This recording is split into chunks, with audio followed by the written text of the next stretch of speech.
जय जगन्नाथ पिलामाने साहित्यायन चैनल को समस्त स्वागत।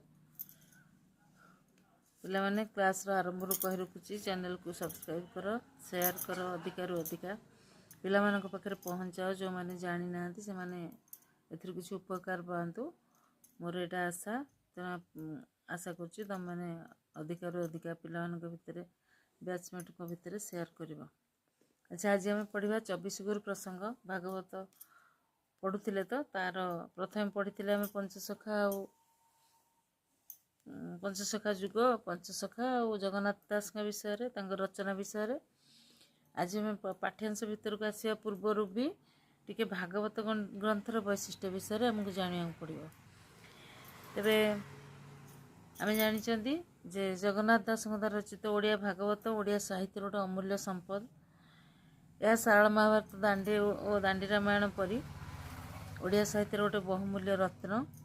बहु आध्यात्मिक तत्व भारतीय दर्शन जटिल विषय अति सरल भाव भावगर्भक भाव जगन्नाथ दास बुझे देइछन्ति। जगन्नाथ दासंकर यह रचना एक अनुवाद सर्वस्व रचना। श्रीमद संस्कृत श्रीमद भागवतर आक्षरिक अनुवाद नहेले मध्य भावानुवाद या भितर रही तेणु एक सार्थक प्रतिलिपि भाव ओडिया भाषा कविंकर जो अनुवाद कुशलता ही यह प्रदर्शित कारण संस्कृत रे रचित होइथिबा श्रीमद भागवत प्रतिलिपि भाव को ओडिया रे ग्रहण करा जायछि। अनुवाद निश्चित भाव एक स्वतंत्र कला। मौलिक रचना ठार मध्य यह कष्टकर समस्त अनुभव करती। मूल ग्रंथ रचना रे जेतिकी गभीर प्रवेश थाए अनुवाद रे पांडित्य प्रदर्शन न कले ता सर्वजन बोध्य हो पारिबो नाही एवं अनुवाद को उपस्थापन करबा ते सहज हेबो नाही। एई क्रम रे हम जदि आलोचना करबा ताल देखिबा जे जगन्नाथ दास भितरे गोटे सर्वजन बोध हेबा भली साहित्य रचना करिवार दक्षता थिला। एथिरे तांकर पांडित्य प्रदर्शन से करि नाहंती बरम जेमिति साधारण लोक पाखरे पहुँची पार समस्त द्वारा आदृति लाभ कर से चेष्टा कर। जगन्नाथ दास चाहिए से पांडित्य दर्श प्रदर्शन करते किंतु ताहाकू से करना अनुवाद जनित पांडित्य और मौलिकतार स्पर्श लाभ करी भागवत ग्रंथटी समस्त प्रिय हो पारि। जुग जुग धरी यह ओडियार जनजीवन को प्रभावित कर आसुथबो। शह शह पुराण छंदमय काव्य कविता सुमधुर भजन जनानर लोकप्रियता ठारू मध्य भागवत बड़ी जाइछि तार कांत कोमल अति अमृत पदावली रे। आउ ए ग्रंथ को जेहेतु एथिरे भगवानଙ୍କର लीलाखेला विषय वर्णना अछि नाना नीति उपदेश नाना प्रसंग पुराणर कथावस्तु या भितर वर्णित अछि तेणु भगवान सम या ओडियार घरे घरे पूजा करा जाए साक्षात विष्णु वासुदेव बा जगन्नाथ भाव में सर्वोपरि लोकप्रिय गोटे श्रेष्ठ पुराण साहित्य भाव में वैष्णव धर्मर अभ्युदय भागवत ग्रंथ होउछि ओडिया जातिर वेद गीता उपनिषद पुराण और समस्त आध्यात्मिक चिंताधारार गोटे अभूतपूर्व मूर्तिवंत प्रकाश। तेज भागवत को गवेषक मैंने कहते ओडिया जातिर बाइबल ओडिया जातिर कुरान और वेद मध्य सभ्यता संस्कृतिर पतन और अभ्युदय मध्य भारतर स्थान भागवतर स्थान पूर्वपरी सेमती अक्षुण्ण रही। केते सभ्यता संस्कृतिर पतन है अभ्युदय है केते समस्या केते कौन कौन घटना सब यही समय बीतीगला तेबे भी मध्य भागवतर मूल्य भागवतर गुरुत्व पूर्वपरि अक्षुण्ण रही। तेणु ओडिया जातिर समस्त आध्यात्मिक केन्द्रस्थल होछि भागवत बोली कहुए। तेज ओडिया जातिर जो धर्म प्रवणता निरीह भाव शांतिप्रिय चेतना ये सब पछरे रही जुग जुगर धर्म चेतना एवं सर्वोपरि भक्ति ग्रंथ जगन्नाथ दास भागवतर असीम प्रभाव। पुराण शास्त्र तथा प्राचीन रचनावली गुड़िक मध्य भागवत होछि ओडिशार सर्वाधिक लोकप्रिय ग्रंथ। ए ग्रंथ आध्यात्मिक औज्जल्य एवं उपादेयता को आधार करी तार गुरुत्व को प्रतिपादित करी आसछि। एई ग्रंथ को सेथिपे ओडिया जातिर घरे घरे ठाकुर घरे पूजा मंडप रे देव विग्रह सदृश पूजा अर्चना करा जाए। जे ओडिशा रे ए भागवत को लेकर भागवत घर मान तैयारी ग्राम मानक ग्राम मानक प्रत्येक गाँव में देखिए गोटे भागवत घर बा भागवत टुंगी बोली ताकू कहती सृष्टि होती। आमर जमती ओडिशा रे भागवत घर बा भागवत टुंगी अच्छी सेमती आसाम रे तांकर रही नाम घर आ नाम घर गुड़िक हूँ आध्यात्मिकतार केन्द्रबिंदु। भागवत घर गुड़िक एकाधारे आम रही मंदिर शिक्षालय उपासना गृह एवं समस्त ग्रामवासी मानक न्यायालय सदृश। कारण कौन प्रकार गाँव में समस्या हेले समाधान हेले कौन प्रकार अन्याय अनीति हेले से समस्यार समाधान पाई न्याय प्रदान पाई भागवत घरटा को लोक मैंने बाछि थांती। सेटा गोटे पवित्र स्थान सेठी बसी से माने विभिन्न प्रकार न्याय करि थांती तेणु न्यायालय सदृश बोली मध्य ग्रहण करा जाए।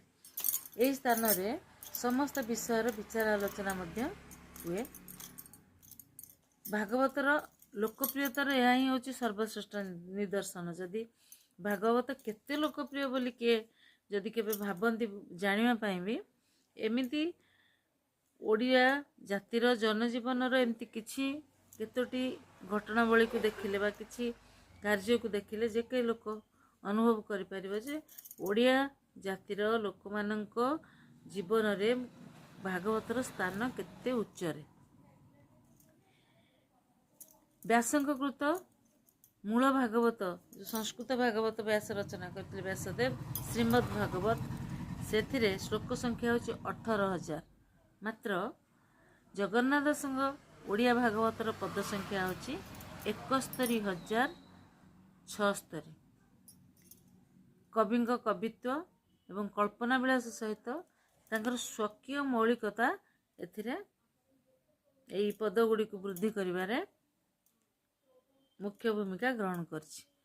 आउ एथुर आमे जानि पारुथबा जगन्नाथ दासंकर मौलिकता मान से निजे नुआ जिनस सृष्टि करिबारे तांक भितरे केते थिला पांडित्य थिला। कवि जगन्नाथ दास वास्तव में ओडिया जातिर जने महान शिक्षक। भगवान श्रीकृष्ण लीला विलासर अपूर्व महिमा को सरल भाषा वर्णना करने संगे संगे बहु सदुपदेश प्रदान कर जीवनर सत्यासत्य संसार नित्यानित्य प्राणीर सुख दुख आत्मा परमात्मार निबिड़ संपर्क ए सबको पुंखानुपुंख भाव अति सरल भाव भागवत ग्रंथ रे व्याख्या करछंती। पदटीए भागवत बाणी कर्णरे पड़िले जीवन सार्थक हुए बोली मनीष चिंता करे। तेणु जीवन शेष मुहूर्त जदि कौन व्यक्ति मुमूर्षु अवस्था पड़ी ता कर्ण पाखरे भागवतर अमृतवाणी गान करा जाय थाए। भागवतर पदावली गुड़िक आज पुरपल्ली रे मानव समाजर स्मृतिपटरे बंची रही। जेतेबेले कौन प्रकार सुविधा असुविधा समस्या जहाँ भी आसेना कहीं भागवतर गोटे नीति उपदेशमूलक वाणी को ग्रहण करा जाई सेटा को बुझे दिया जाए जे भागवत रे या लेखा अछि बोली। तेणु एथिरे रही सार्वजनीन आवेदन एवं चिरंतन सत्य जहाँ भागवत को अविस्मरणीय कर रखिछि। शिक्षित अशिक्षित भेदरे समस्त मुखरे भागवतर नीति उपदेश भित्तिक पदावली बंची रही जहाँ को आधार करी समाज को उपदेशर वार्ता मध्य दिया जाए। बहुत गुड़िए से भाया अच्छी जमती कि जहाँ को रखिबे अनंत कि करिपारे बलवंत दंडीवा शक्ति जार जाई से जेबे खाई से जेबे क्षमा आचरई अमृत विनय वचन कही तो शिव प्राणी मन ये बहुत गुड़िए रही नीति उपदेश भित्तिक पदावली जहाँकि शिक्षित हो बा अशिक्षित हो से मुखरे यह प्रकाश पाउछि। तेणु ये चिर शाश्वत वाणी आज प्रवचन रे परिणत हो साराणी। एमती आम देख रचनावली रचना शैली आम जापर जे जगन्नाथ दास जड़े भक्त प्रथमे जड़े भक्त तापर जड़े दार्शनिक तापर तत्वदर्शी शेष होती रसिक व्यक्ति। कारण भगवत ग्रंथ रे श्रीकृष्ण जो लीला वर्णना करछंती ସେଥିରେ ସେ ନିଜ ରସିକ ସୁଲଭ ଭାବନାର ପରିଚୟ ମଧ୍ୟ ପ୍ରଦାନ କରିଛନ୍ତି। ରସିକ ସୁଲଭ କାହାଣୀ ଆଉ କାହାଣୀ ବିନ୍ୟାସ, ବଚନ ଚାତୁରୀ ଗ୍ରନ୍ଥଟିର ଲୋକପ୍ରିୟତା ଏବଂ ଆଦୃତିର ଅନ୍ୟତମ କାରଣ ହେଇଛି। ଏହାକୁ ଅଧିକ ଲୋକପ୍ରିୟ କରିଛି କ'ଣ ନା ସହଜ ସରଳ ତତ୍ସମ ଭାଷା ଏବଂ ନବାକ୍ଷରୀ ବୃତ୍ତ। ନିରକ୍ଷର ଠାରୁ ସାକ୍ଷର ପର୍ଯ୍ୟନ୍ତ ସମସ୍ତେ ଏହାକୁ ପଢ଼ି ବୁଝିପାରନ୍ତି ଏବଂ ଆବୃତ୍ତି କରିବାକୁ ସୁବିଧା ମଧ୍ୟ ମଣିଥାନ୍ତି। ତେବେ ଉତ୍କଳୀୟ ସାମାଜିକ ଜୀବନର ଏହା ଏକ ମନ୍ମୟ ପ୍ରତିରୂପ ଏବଂ ସଂସ୍କୃତିର ପ୍ରତିନିଧି ବୋଲି ଗ୍ରହଣ କରାଯାଇଛି। ଷୋଡ଼ଶ ଶତାବ୍ଦୀର ଉତ୍କଳୀୟ ସାମାଜିକ ଜୀବନ ପରମ୍ପରା ଏଥିରେ ପ୍ରତିଫଳିତ। ଉତ୍କଳୀୟ ସମାଜର ଜୀବନଧାରା, ଲୋକାଚାର ଏବଂ ଲୋକ ସଂସ୍କୃତିର ଚିତ୍ର ଭାଗବତର ପ୍ରତି ପୃଷ୍ଠାରେ ଦେଖିବାକୁ ମିଳେ। ତେବେ ଭାଗବତ ଗ୍ରନ୍ଥର ଲୋକପ୍ରିୟତା କେବଳ ଓଡ଼ିଶା ଭିତରେ ସୀମିତ ନାହିଁ, ପ୍ରାନ୍ତୀୟ ସ୍ତରରେ ମଧ୍ୟ ଏହାକୁ ଦେଖିବାକୁ ମିଳିଛି। ବଙ୍ଗଳା କବି ସନାତନ ବିଦ୍ୟା ଗୀତା ଦଶମ ସ୍କନ୍ଧ ପରେ ଜଗନ୍ନାଥ ଦାସକୃତ ଓଡ଼ିଆ ଭାଗବତକୁ ନିଜ ଲିପିରେ ଉଦ୍ଧାର କରି ଲେଖିଛନ୍ତି। ଦଶମର ଶେଷ ଖଣ୍ଡ ଭାଷା ନ ପାଇଲ, ଅନେକ ପେଶୀ ଗ୍ରାମେ ଗ୍ରାମେ ବେଡ଼ାଇଲ, ଏହେତୁ ଉତ୍କଳ ଭାଷା କରିଲ ଲିଖନ, ଜଗନ୍ନାଥ ଦାସକୃତ ଅପୂର୍ବ ବର୍ଣ୍ଣନ। ଭାଗବତ ଗ୍ରନ୍ଥଟିକୁ କବି ଜଗନ୍ନାଥ ଦାସ ଏକାଦଶ ସ୍କନ୍ଧ ବିଶିଷ୍ଟ କରିଥିଲେ, କାରଣ ସଂସ୍କୃତ ଭାଗବତରେ ଏକାଦଶ ସ୍କନ୍ଧ ପର୍ଯ୍ୟନ୍ତ ଥିଲା। ପରବର୍ତ୍ତୀ କାଳରେ ପୁରାଣକାର ମହାଦେବ ଦାସ ଦ୍ୱାଦଶ ସ୍କନ୍ଧ ଏବଂ ଦ୍ୱାରିକା ଦାସ ତ୍ରୟୋଦଶ ସ୍କନ୍ଧ ରଚନା କରି ତା ଭିତରେ ଯୋଡ଼ିଥିଲେ। ତେଣୁ ଭାଗବତରେ 13ଟି ସ୍କନ୍ଧ ବା 13ଟି ଅଂଶ ଅଛି ବୋଲି ଗ୍ରହଣ କରାଯାଇଛି। ଏଇଟା ପିଲାମାନେ ସର୍ଟ ଟାଇପ୍ କୋଶ୍ଚିନ୍ ଆସେ ଯେ ଜଗନ୍ନାଥ ଦାସ କେତୋଟି ଭାଗବତ ସ୍କନ୍ଧ ରଚନା କରିଥିଲେ ଆଉ ଅନ୍ୟ ଦୁଇଟି କିଏ କିଏ ରଚନା କରିଛନ୍ତି। ଗୋଟିକା କୋଶ୍ଚିନ୍ ଆସିବ କିନ୍ତୁ ଆସେ। ତେବେ ଜଗନ୍ନାଥ ଦାସଙ୍କ ଦ୍ୱାରା ଯେଉଁ ଭାଗବତ ଗ୍ରନ୍ଥଟି ଓଡ଼ିଆ ଜାତି, ଓଡ଼ିଆ ସଂସ୍କୃତି ଏବଂ ଭାଷା ନିମନ୍ତେ ଏକାଧାରରେ ଏକ ଭକ୍ତି ଗ୍ରନ୍ଥ, ଧର୍ମଗ୍ରନ୍ଥ, ନୀତି ଗ୍ରନ୍ଥ ଏବଂ ଏକ ଉଚ୍ଚାଙ୍ଗ ସାହିତ୍ୟ ଗ୍ରନ୍ଥ, ଏହା ସର୍ବଜନ ସ୍ୱୀକୃତ। ତେବେ ଆମେ ଏଇ ଭାଗବତ ଗ୍ରନ୍ଥ ବିଷୟରେ ଜାଣିଲେ, ତାର ପଦ ସଂଖ୍ୟା ଜାଣିଲେ, ତା ବିଷୟରେ ସବୁ ଜାଣିଲେ, ଆଲୋଚନା ଠିକ୍ ଭାବରେ ହେଲା। ଏହାପରେ ଦେଖିବା ଏଇ ଭାଗବତ ଗ୍ରନ୍ଥରେ ଯେଉଁ 24 ଗୁରୁ ପ୍ରସଙ୍ଗ ରହିଛି ସେଇ ପ୍ରସଙ୍ଗ ବିଷୟରେ, କାରଣ ଏଇଟା ହେଉଛି ଆମମାନଙ୍କର ପାଠ୍ୟାଂଶ। ଆଜି ଏଇ 24 ଗୁରୁ ପ୍ରସଙ୍ଗର ସୂଚନା ଆମେ ଆଲୋଚନା କରିବା, ପୁଣି ନେକ୍ସଟ କ୍ଲାସରେ ସମ୍ପୂର୍ଣ୍ଣ ଭାବରେ ଗୁରୁମାନଙ୍କର ବିଶ୍ଳେଷଣ କରିବା। ତେବେ ମୂଳ ସଂସ୍କୃତ ଭାଗବତର ସପ୍ତମରୁ ନବମ ଅଧ୍ୟାୟ ମଧ୍ୟରେ ବର୍ଣ୍ଣିତ ହୋଇଛି ଅବଧୂତ ଆଉ ଯଦୁ ରାଜାଙ୍କ ସମ୍ବାଦ ପ୍ରସଙ୍ଗଟି। କିନ୍ତୁ ଅତିବଡ଼ି ଜଗନ୍ନାଥ ଦାସଙ୍କ ଦ୍ୱାରା ଓଡ଼ିଆ ଭାଗବତରେ ଏହା ରଚିତ ହୋଇଛି ଏକାଦଶ ସ୍କନ୍ଧର ଅଷ୍ଟମରୁ ଦଶମ ଅଧ୍ୟାୟ ମଧ୍ୟରେ। ଅବଧୂତଙ୍କ ତୁଣ୍ଡରେ ସଂସାରର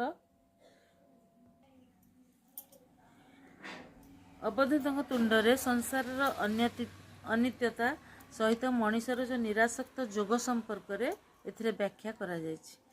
ତେବେ ଏଇଟା ବି ସର୍ଟ ଟାଇପ୍ କୋଶ୍ଚିନ୍ ଭିତରେ ଆସିବ ଯେ ମୂଳ ସଂସ୍କୃତ ଭାଗବତର କେତେରୁ କେତେ ଅଧ୍ୟାୟ ମଧ୍ୟରେ ଏହା ବର୍ଣ୍ଣିତ, ଓଡ଼ିଆ ଭାଗବତରେ ଏହା କୋଉ ସ୍କନ୍ଧରେ କେତେରୁ କେତେ ଅଧ୍ୟାୟ ମଧ୍ୟରେ ବର୍ଣ୍ଣିତ।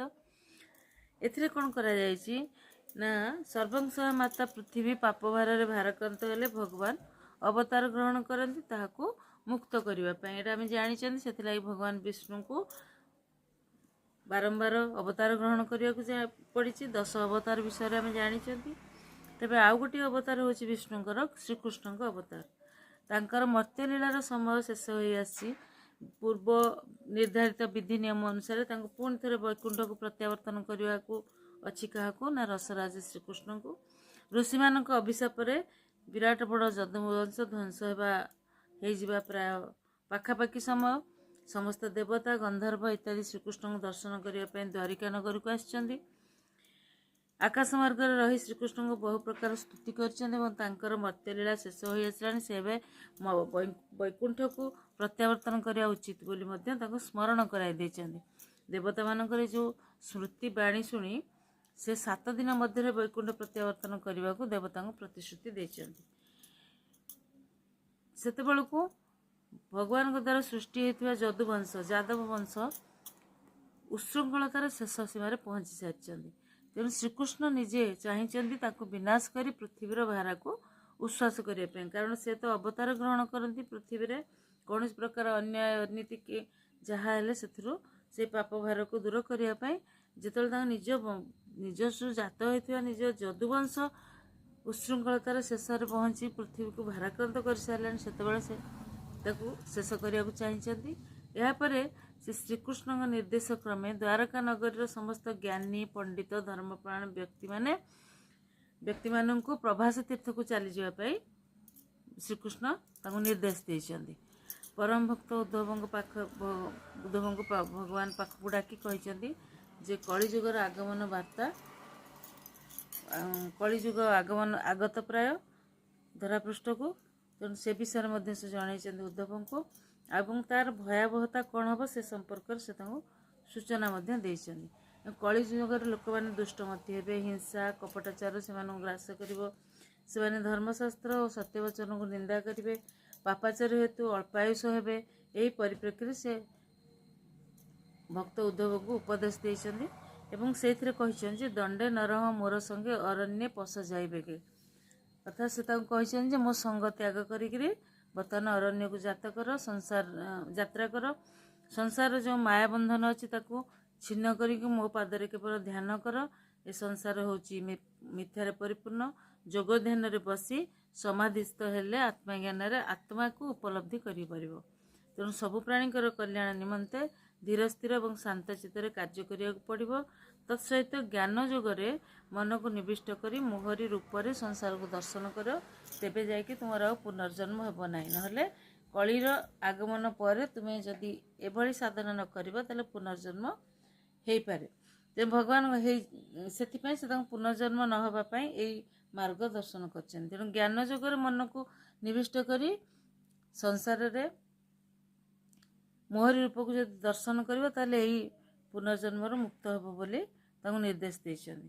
ତାପରେ କହିଛନ୍ତି ଭଗବାନଙ୍କଠାରୁ ଏଇ ଯେଉଁ ଭଳି ବାଣୀ ଶୁଣିବା ପରେ ଉଦ୍ଧବ ଶୋକ ବିହଳିତ ହୋଇଛନ୍ତି। କହିଛନ୍ତି ହେ ମହାଯୋଗୀଶ୍ୱର, ମୁଁ ତ ସଂସାର ବନ୍ଧନ ବିଷୟରେ କିଛି ଜାଣିନି। ମୁଁ ସଂସାର ବନ୍ଧନ ଭିତରେ ବାନ୍ଧି ହେଇକି ରହିଛି। ମୋ ମନ ତ ସଂସାରର ସୁତ ଦାରା ଧନ ଏସବୁ ଭିତରେ ଆସକ୍ତ। ତେଣୁ ମୁଁ କୈବଲ୍ୟ ବା ମୁକ୍ତି ପାଇପାରୁନାହିଁ। ତୁମେ ହେଉଛ ଗତି ମୁକ୍ତି ଆଉ ଅଷ୍ଟ ଐଶ୍ୱର୍ଯ୍ୟର ଅଧିକାରୀ। କିପରି ଭାବରେ ମୁଁ ଭାବ ମାୟାକୁ ଛିନ୍ନ କରି ମୁକ୍ତି ପଥରେ ଯାତ୍ରୀ ହେଇପାରିବି ତାହାର ବିଧାନ ମୋତେ କୁହ। ଉଦ୍ଧବଙ୍କ ଏଇ ଯେଉଁ କଥାର ଉତ୍ତରରେ ଶ୍ରୀକୃଷ୍ଣ ତାଙ୍କୁ କହିଛନ୍ତି ଯଦୁରାଜା ଉଦ୍ଧବଙ୍କ ସମ୍ବାଦ। କେମିତି ଯଦୁରାଜା ଉଦ୍ଧବଙ୍କ ଭିତରେ କଥୋପକଥନ ହେଇଛି ଏଇଠି ତାହା ଦେଖିବା। ଯଦୁରାଜା ଏବଂ ଉଦ୍ଧବଙ୍କ ସମ୍ବାଦ ସେ କହିଛନ୍ତି ଅବଧୂତଙ୍କ ଆଦର୍ଶ ଏବଂ କର୍ମରୀତି ହିଁ ବନ୍ଧନରୁ ମୁକ୍ତି ପାଇବା ଉପଯୁକ୍ତ ମାର୍ଗ ବୋଲି ଶ୍ରୀକୃଷ୍ଣ କହିଛନ୍ତି। ତେଣୁ ସେ ତାଙ୍କୁ କହିଛନ୍ତି ଯେ ଏକଦା ଜଣେ ବ୍ରାହ୍ମଣ ଅବଧୂତ ରୂପରେ ଯଦୁରାଜାଙ୍କ ନିକଟରେ ଉପସ୍ଥିତ ହେଲେ। ସେ ଥିଲେ ନିରାସକ୍ତ ନିର୍ଲିପ୍ତ ସଂସାର ବୈରାଗୀ ପୁରୁଷ। ସଂସାର ମଧ୍ୟରେ ଥିଲେ ବି ତାଙ୍କୁ ସଂସାରର କୌଣସି ତାପ କେମିତି ସ୍ପର୍ଶ କରିପାରିନଥିଲା। ଚକ୍ଷୁ ଥାଇ ମଧ୍ୟ ସେ କେମିତି ଦେଖୁନଥିଲେ, କର୍ଣ୍ଣ ଥାଇ କିଛି ଶୁଣୁନଥିଲେ। ଏହା କିପରି ସମ୍ଭବ ହେଲା ବୋଲି ଯଦୁରାଜା ଅବଧୂତଙ୍କୁ ପଚାରିଥିଲେ। ଏହାପରେ ଅବଧୂତ ଯଦୁରାଜାଙ୍କୁ ତାଙ୍କ ଜିଜ୍ଞାସାର ଉତ୍ତର ଦେବାକୁ ଯାଇ 24 ଗୁରୁ ପ୍ରସଙ୍ଗ ଆଲୋଚନା କରିଥିଲେ। ପିଲାମାନେ ନେକ୍ସଟ କ୍ଲାସ୍ରେ ଆମେ 24 ଗୁରୁଙ୍କ ବିଷୟରେ ପଢ଼ିବା। ଆଜି ପାଇଁ କ୍ଲାସ୍ଟି ଏତିକିରେ ଥାଉ।